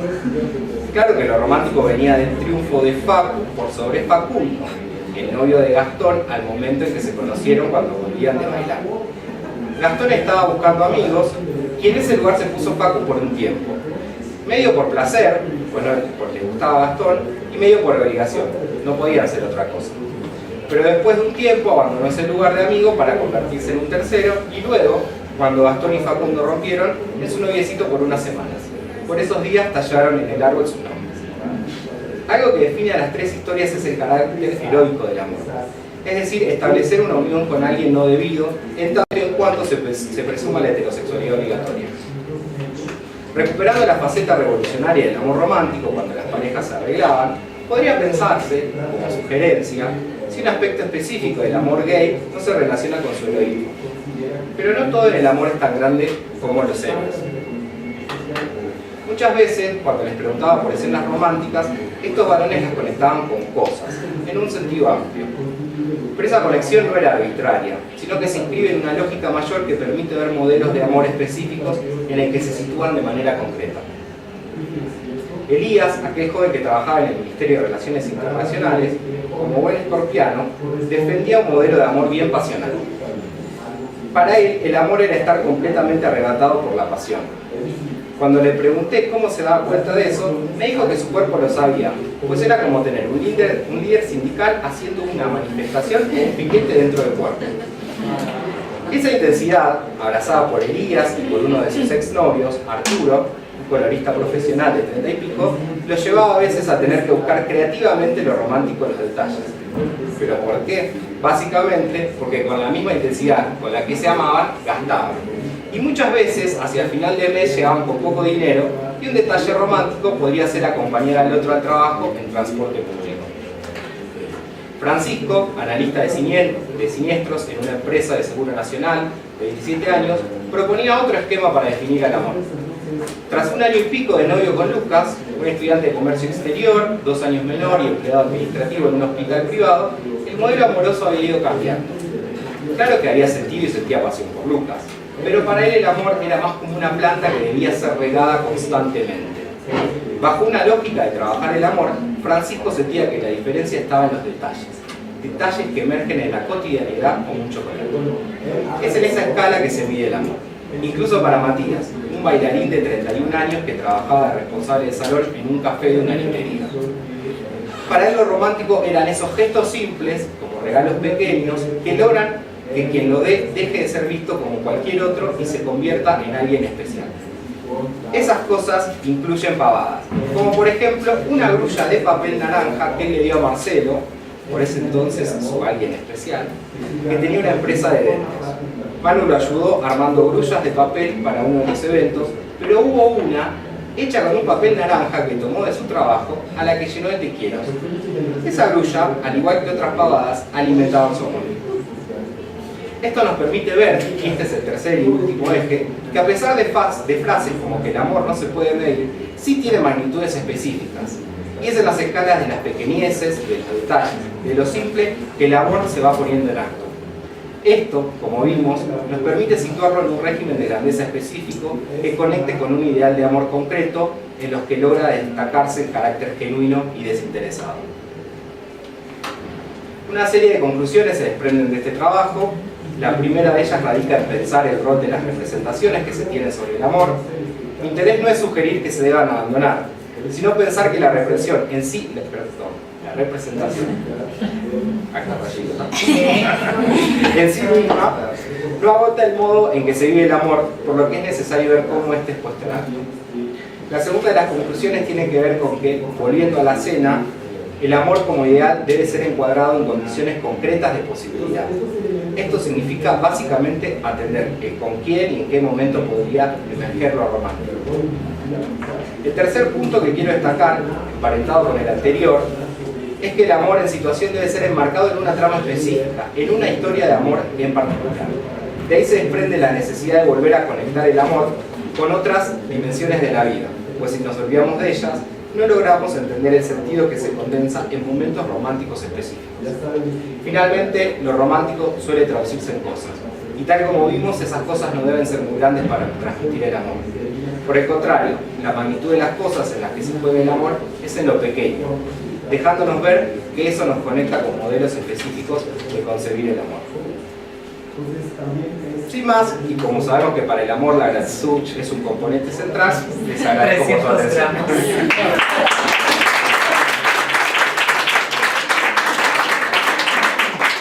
muchas gracias, nos regalaste 7 minutos. Bueno, y ahora le vamos a dar la palabra a Fernando.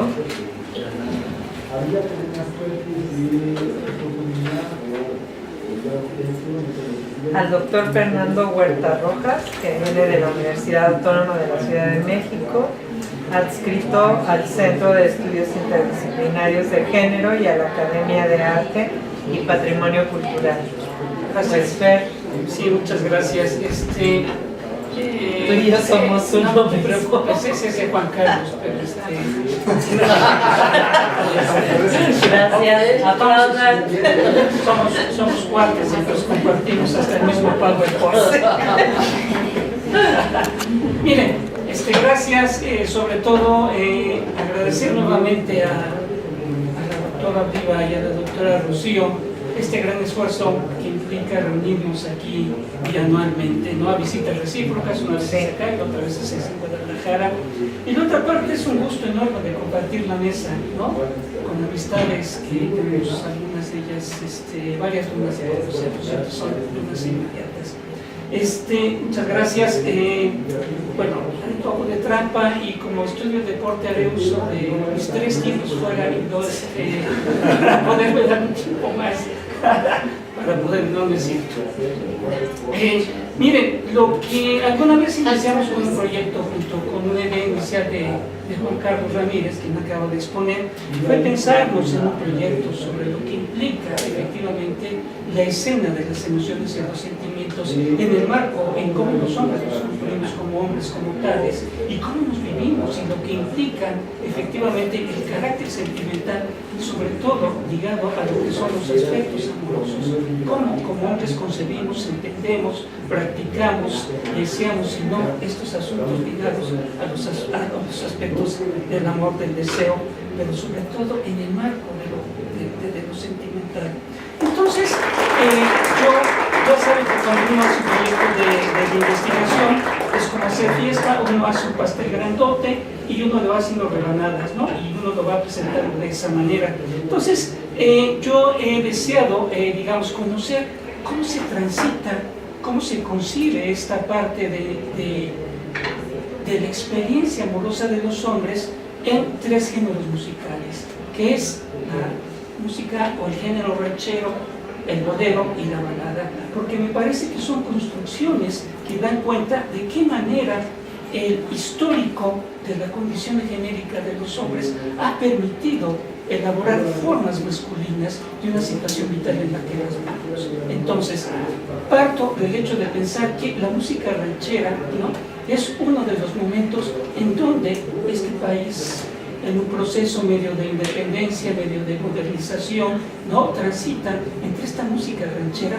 que abarca entre un proceso revolucionario, postrevolucionario, contrarrevolucionario, y que tiene en este espacio de la música ranchera una liga a aquello que yo denomino que son formas masculinas encomendarias. Encomendarias es una contracción que hago entre la encomienda como una forma de propiedad que tenía la sociedad española y las haciendas, lo hacendario, en el marco de decir cómo eres propietario de todo lo que vive en estos mundos. Luego hablo sobre lo que sería el bolero, el tránsito que implica entre lo rural y lo urbano, ¿no?, en la Ciudad de México, con formas masculinas bohemizadas, ¿no?, cambios que se empiezan a dar entre estas situaciones ligadas a la tierra, y por último, estas formas masculinas baladizadas que tienen que ver de qué manera la conversión industrial, en un industrializado de un país contemporáneo, dan formas actualizadas, globalizadas y muy útiles para muchos hombres, ¿no? Entonces es un asunto que me parece puede expresarse en lo que serían estos 3 géneros musicales. Bueno, porque lo que me interesa aquí es conocer una parte que dar cuenta de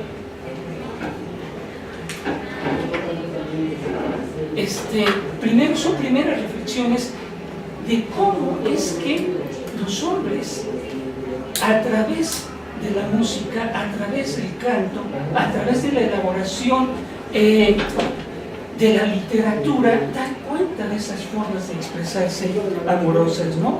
Y me parece que esto tiene que ver ahora con la balada como un género musical del mundo contemporáneo, tecnologizado y globalizado, que es un mundo, digamos, es un género que corresponde a esta parte en donde este país, y me parece que una buena parte del mundo, pero me refiero en este caso a este país, vive una transformación en su desarrollo tecnológico y lo urbano impera como forma de vida, como concepción del mundo, y que va sustituyendo, comiendo, incluso, digamos, haciendo una forma sincrética entre lo rural, ¿no?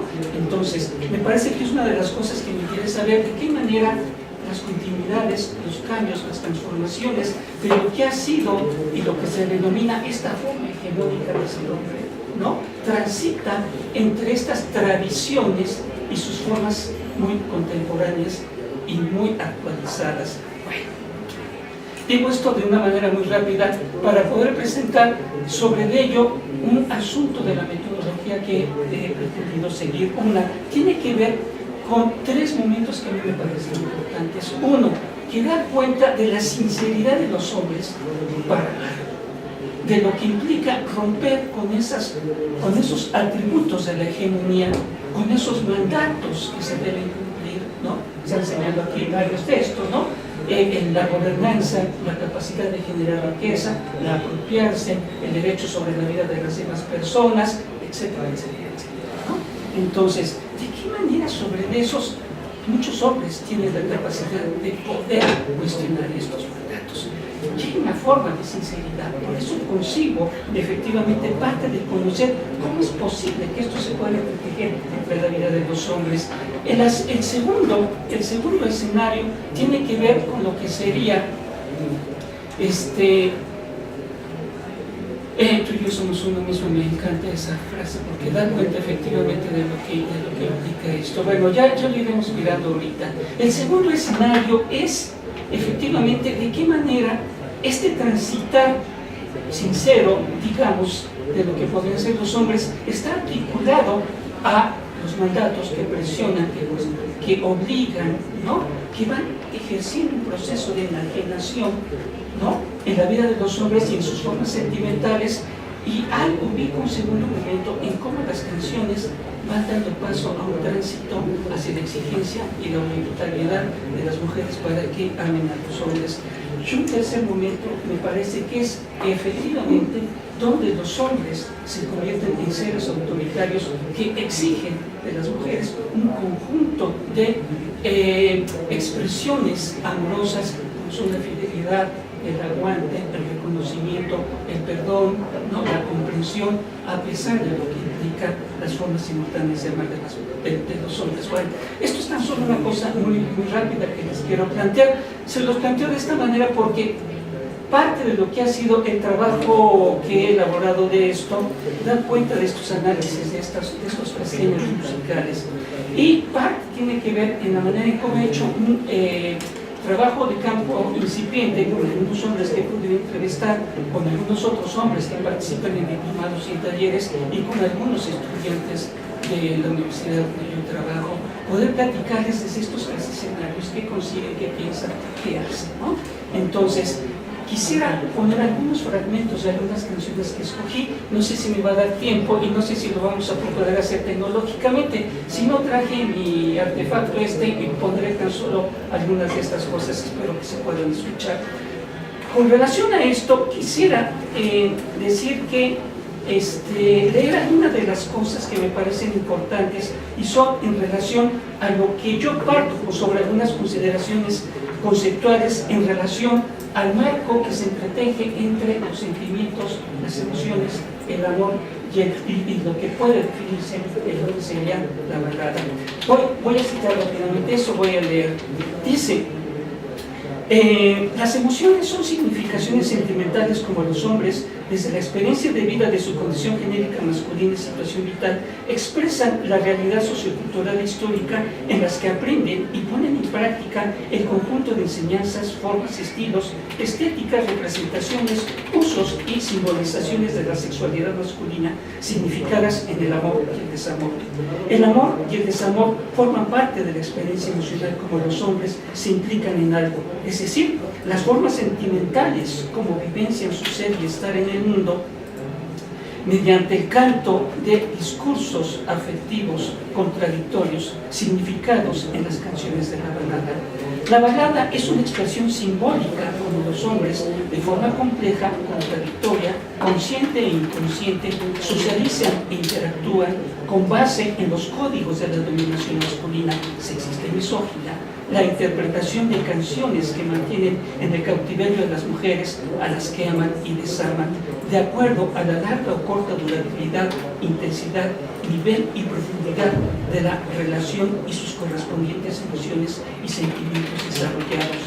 La balada, como una forma, expresión y género musical, es un lugar emocional en el que los hombres, mediante la performatividad de género masculina, interpretan, usan y se apropian de canciones cuyas narrativas comunican formas sentimentales contradictorias en las que el amor y el desamor se significan en tanto valores incorporados de alegría y de tristeza, de una sexualidad que transita entre lo íntimo y lo público. La balada es una expresión sentimental de la sexualidad, como los hombres significan la obsesión por el buen desempeño de su virilidad, objetivada sentimentalmente en la estructura gramatical de las letras de las canciones. La balada es un discurso como la informalidad de lo contemporáneo y globalizado musicaliza la caballerosidad, la seducción, el encanto, la soberbia y la misoginia, que sirven de andamiaje para la jactancia varonil, como la conquista sexual de las mujeres, elaboran mitologías de las relaciones de la pareja que experimentan los hombres a lo largo de sus vidas. La balada es una entidad de sucesos de las relaciones genéricas cuyas letras y títulos de las canciones dan nombre a las experiencias reales y imaginarias del amor y del desamor.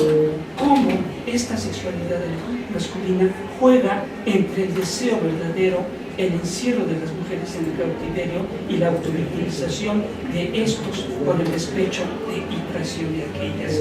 La balada es una significación de la práctica sexual de los hombres en cuyas letras, métrica y armonía melódica se simboliza la iniciación y la vida activa erótica de estos mediante la apropiación y expropiación de los cuerpos de las mujeres y que suelen describirse en contextos urbanos, cotidianos y de aparente informalidad en relaciones abiertas, libres, ¿no? En relación a lo que serían estos cambios. La balada es un género musical en cuyas letras se subjetiva y objetiva el poder del dominio sentimental y sexual de los hombres y que, desde su pertenencia al grupo juramentado, negocian y transaccionan a las mujeres en el marco de los pactos seriales patriarcales significados en las relaciones sentimentales que establecen con las mujeres a las que aman y desaman. La balada es parte del proceso de la acumulación originaria sentimental masculina que se basa en la explotación afectiva de estas, así como la extracción de la plusvalía sobre la capacidad de amar de las mujeres, la cual permite a los hombres poseer los capitales emocionales suficientes que administran y distribuyen de acuerdo al gasto que les implican estas relaciones que mantienen una o más veces en la simultaneidad o la unicidad con las mujeres y que están de acuerdo a sus conveniencias y deseos románticos. La balada tiene en las industrias culturales el mercado amplio y globalizado para la circulación del amor romántico, cuyo consumo es realizado por miles de personas que compran, intercambian y obsequian la producción de los objetos materializados y simbolizados en sus formas de discos, celulares, iPods, tablets, videos, acceso al ciberespacio, revistas y libros. Quedan 10 minutos, ¿cómo no? Entonces, a partir de esto es que, para mí, el primer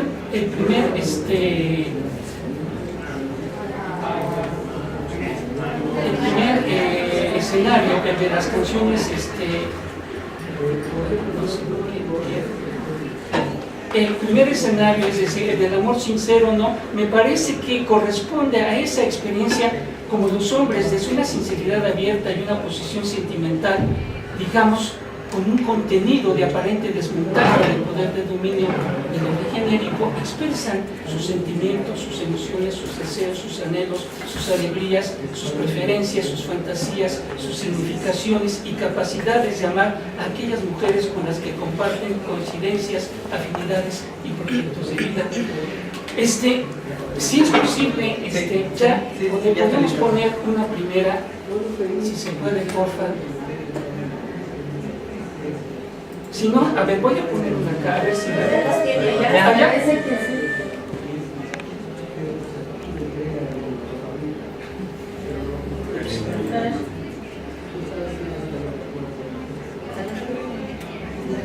Es la primeritita, por favor. Si pon escape,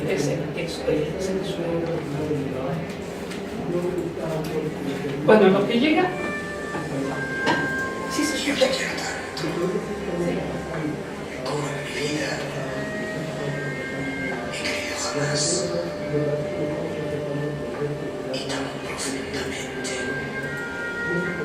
que tengo miedo de mí, de este desmesurado amor que ahora siento por ti.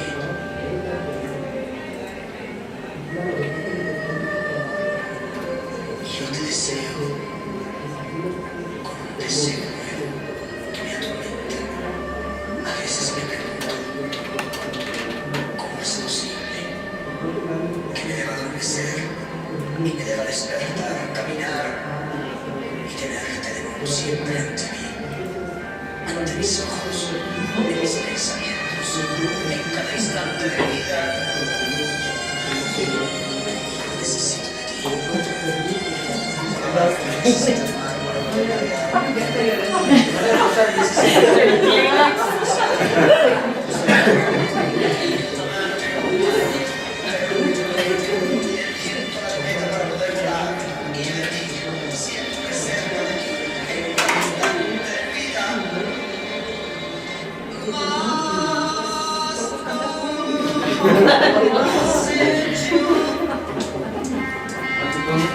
Ahora vale. La generación de los que se la saben. Vamos a venga. Vamos. Ya estamos. Sí. Bueno.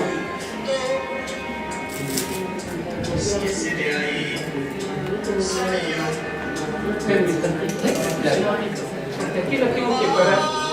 Cuando viene otra que no está acá, no la pude bajar de acá, pero ¿qué le hago? ¿Qué canción? Es que no tiene... No, pero con el Bluetooth lo vamos a conectar con el Bluetooth. Ah, ok.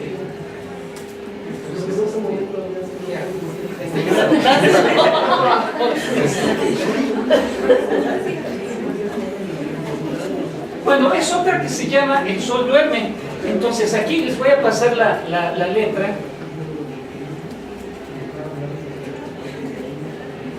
Esta es la de Cómo es hecho. Esta es la del Sol Duerme. Es una canción que hizo Juan Salvador y que Albano hizo famosa por ahí de los años 70. Entonces, es una canción que considero, digamos, está en el marco de esto que podría ser estas maneras, digamos, sinceras en cómo se expresa la cuestión del amor chino.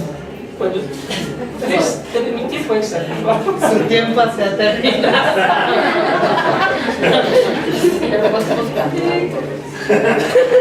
Voy a decir que el corazón partido. Sí. Que me ha dejado el corazón partido.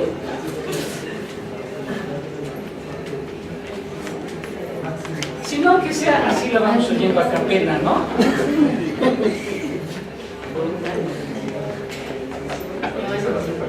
Entonces así. No, digo, inténtale yo. Sí, se puede. Como ustedes digan. ¿Sí? Bueno, sigo comentando al respecto. Una de las cosas que me parece fundamentales es pensar que la elaboración de lo que implica las expresiones en el orden literario me parece un asunto donde podemos ir indagando por qué los hombres aman como aman, por qué justo de lo que ¿por qué justo de lo que exponía Carlos tenía que ver ¿por qué este asunto del mundo binario entre la alegría y la tristeza? ¿Ya? Ay, muchas gracias. Bueno, no vamos a ir a del vano porque no la tengo aquí. Sí la puedo sacar, ¿verdad?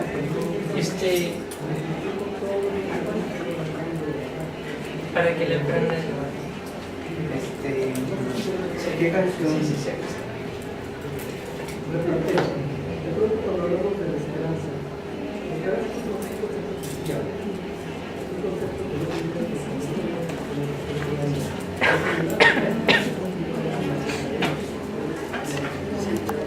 Sí.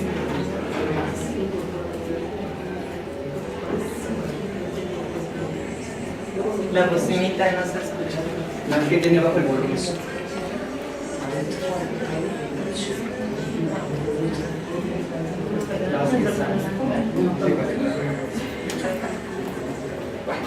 No importa, voy a tratar de buscar la que sigue para para lo que sería el segundo momento, el segundo escenario que yo hablo, que tiene que ver con los procesos en cómo se va dando un tránsito, ¿no?, de esta sinceridad del amor a una manera de exigencia sobre las mujeres, ¿no? Entonces, seguramente ustedes conocen parte de esta historia, ¿no?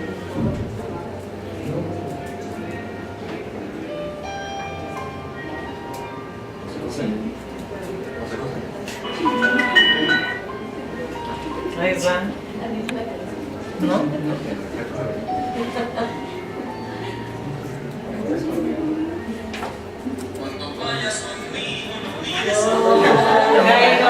Tienes 2 puntos. En la próxima evaluación 2 puntos.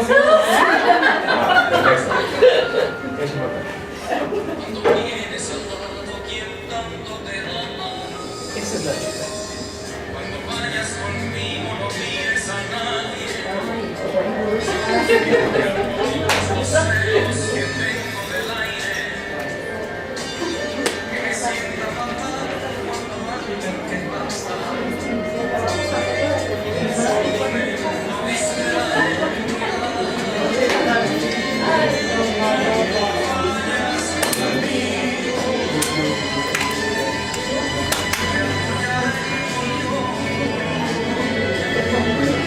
Ya nos queda 1 minuto.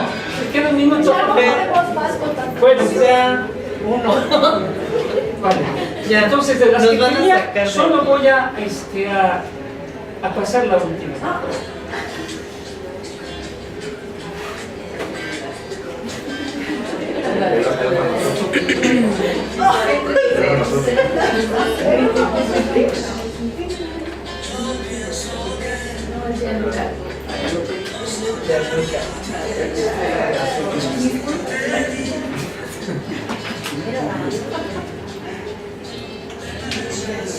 Bueno, no se ve, pero es muy largo. Pero se siente. Sí, se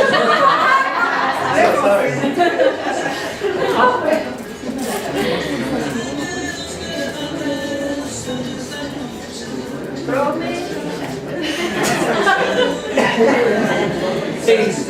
A ver, de lo que me interesa aquí, en esta rola, es destacar cómo, digamos, él exige a ella, ¿no?, una explicación de por qué dejó de quererlo, y le dice que, amigos, ¿para qué diablos? Si un amigo lo perdona, no perdería nada, ¿no?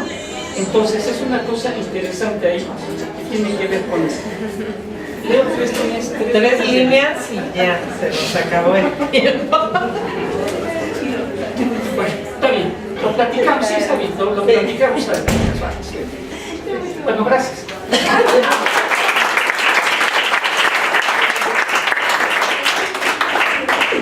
Bueno, primero pues agradecer justamente a todos los participantes y a todos los y las presentes. Es una mesa muy particular porque efectivamente no están para saberlo ni yo para contarlo, pero traemos un camino recorrido con Juan Carlos, con Fernando, con Carlos, con Max recientemente, porque, y ahora con Angélica, con Angie, porque somos de alguna manera gente que se ha interesado por tratar de documentar qué pasa con los hombres. Yo me puse a leer sus ponencias hasta anoche porque me mandaron recién la de Fernando. Yo dije, pues con todo y música para hacerme la letra. Por eso me sabía todas las canciones y en su ponencia en extenso vienen todas las letras de las canciones. Entonces el ejercicio que le toca a quien coordina una sesión como esta es como tratar de hacer una integración. Y yo podría traigo todas mis letritas, pero evidentemente no me voy a poner a leer porque hasta eso de mal gusto para esta hora y para viernes y después de las canciones no va, ¿no? La cena romántica. Entonces, la gente que andamos como tratando de preguntarnos y volvernos a preguntar qué pasa con los hombres, hay dos caminos por los que le hemos entrado. Efectivamente, Fernando decía que hace como no sé cuántos años que nos vimos en Guadalajara, andábamos con la idea de entrarle o a un proyecto sobre masculinidades y emociones, o al de políticas públicas, que era la gran división que teníamos en ese momento. Y bueno, en el caso de Oliva, la doctora Oliva, y de Rocío, han venido trabajando la línea de emociones de manera muy tenaz, muy persistente y con una línea argumentativa interesante, que además nos ha obligado a contextualizar las emociones como construcciones sociales y a colocar a las emociones en el terreno de la historicidad. Nosotros no podemos lanzarnos a la calle y preguntarles a los hombres sobre las emociones sin saber qué hombres son. El ejercicio es sumamente interesante porque cuando Fer dice, a ver, ¿qué canción es esta? La mitad de los que somos 40, 50, 60 o más. Empezamos con la tonada y la generación joven, así como que, ¿y esto qué canción es? ¿Me tengo que meter al YouTube o cómo le hago, no? Entonces, una parte interesante para poder entrar al estudio de los hombres y que están presentes en las ponencias en extenso es, o le entramos por la teoría y le creemos a los teóricos y a las teóricas, y entonces decimos, sí, la neta es que los hombres no son para el rollo emocional. Seile, o sea, los que y las que nos adoctrinamos en esta buena parte, los hombres son para la razón y las mujeres para la emoción. Y yo me pregunto, en el caso de la narrativa de tus entrevistados, de lo que hablan son de emociones, de lo que se habla en la diversidad de palabras que usan los jóvenes y las jóvenes para referirse a las emociones, están presentes ahí. Yo me preguntaría, bueno, en el análisis que hace Fernando respecto de la experiencia amorosa de los hombres en términos de la música ranchera, los boleros y demás, pues cómo es que los hombres están usando como referente, o sea, a lo mejor el hombre dice, me cuesta mucho trabajo, no, o sea, cuando yo he entrevistado hombres y llevo 30 años investigando estas cosas, ¿no? Cada que entrevisto a un hombre joven o maduro o muy maduro, ¿no? Entonces pareciera que el punto álgido son las emociones, porque ellos mismos se han acostumbrado a silenciarlas, a callarlas, y porque eso, dentro de esta idea de la norma social o la masculinidad hegemónica, pues eso no les va. Pero buscan espacios y buscan referentes y buscan maneras. El trabajo de Juan Carlos es de lo más interesante, porque nadie se pregunta qué sienten los hombres cuando están desempleados. Y esta idea que leemos en los teóricos, no, los hombres el poder, los hombres el dominio, los hombres los machines que tienen todo el control, todo bajo control. Yo quisiera de verdad, o sea, así como acercarme a los entrevistados de Juan Carlos a través de la narrativa que hacen de las entrevistas, y la verdad que lo primero que manifiestan es desconcierto. O sea, ¿y ahora qué voy a hacer con mi vida? Si yo aprendí a proveer, ¿cómo les digo que ahora ni tengo trabajo, ni puedo proveer? Y entonces el coro griego diría, ni eres nadie. Y en ese sentido es cómo le estamos entrando al rollo y a la investigación sobre emociones y masculinidades.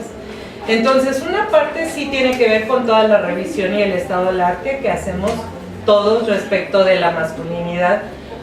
Bueno, ya tenemos autores que nos dijeron, no busquen eso de la masculinidad porque no sabemos qué es.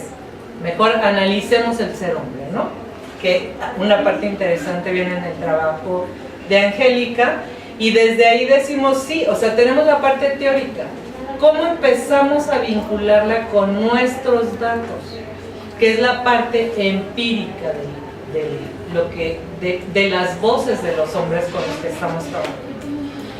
De los 5 trabajos que presentaron, todos le están entrando con un abordaje, bueno, excepto en el de Fer, que hace como todo un análisis en términos de los contenidos de las canciones y demás. Los demás, y en el de Carlos, o sea, que hace un estudio quali quanti para poder entrarle. Los demás le entramos con rollo, con investigación cualitativa. ¿Y eso qué implica? Vamos a la vida de los hombres. No es el señor Martínez sentado allí que lo acaban de despedir, ¿no? Sino es un hombre que representa una generación particular. Eso es historizar el ser hombre también. Representa una generación porque seguramente hace 20 años se podría quedar sin empleo y bueno, ya nada más le dirían, pues ya está grande. No tendría tanto impacto como en el aquí y ahora, donde el único valor referencial para los hombres es la probabilidad. Y eso implica justamente poder empezar a hacer ese trabajo de vinculación en términos de si les creemos ciegamente a nuestros autores teóricos o empezamos a entrarle a los datos y desde las voces de los hombres tratar de documentar lo que implica el ser y estar en este mundo, como decía Heidegger, como hombre. No con nuestros prejuicios, sí, son los poderosos, los malditos, los machines, los que sí se emborrachan y jalan a José, ¿no?